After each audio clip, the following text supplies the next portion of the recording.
Hi minna, Teru Teru desu. Sa mga nakakaalam, 前は福岡に住んでた。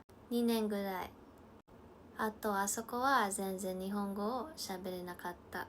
Pero 今年、強い気持ちがあります。日本人になりたい。Kaya pinagbubutihan ko mag-aral ng Nihongo. Pinaka-worst na atang nangyari sa akin yung heartbreak ko sa Fukuoka. That's why I decided to hikoshi here in Kanagawa. And thankful ako kasi sono keiken ga atta kara. Kung hindi ko naranasan yun, siguro wala ako sa Kanagawa ngayon. So ayan, maraming nagtatanong sa akin kung paano ko kinakayang mabuhay mag-isa dito sa Kanagawa nang hindi masyado marunong mag-Nihongo. At paano ko kinaya yung pag-apply ng sarili kong trabaho.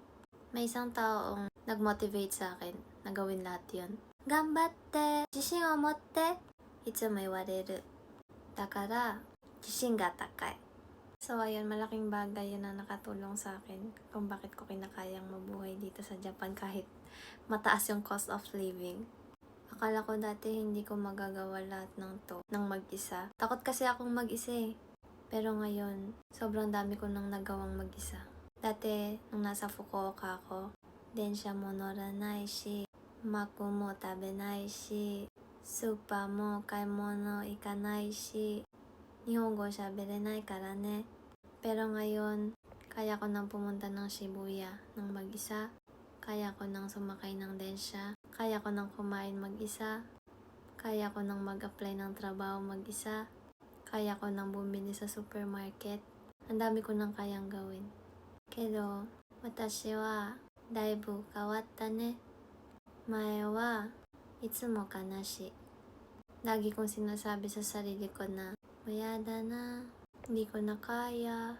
Pero ima wa ne, ima no teru teru wa mo tsuyoy. Hindi ko na iniisip yung mga ganong bagay. Sobrang peaceful na ng buhay ko. Sobrang saya ko na. Di ko akalain na sasaya ako ng ganito. Dati gusto kong umiyak kasi malungkot ako.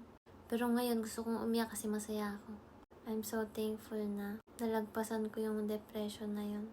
Yung depressing moments na yun. Ima wa ichiban daijin watashi no shourai desu. Kono jinsei wa tsuzuketai desu. I'm so proud of you, Teru Teru-san.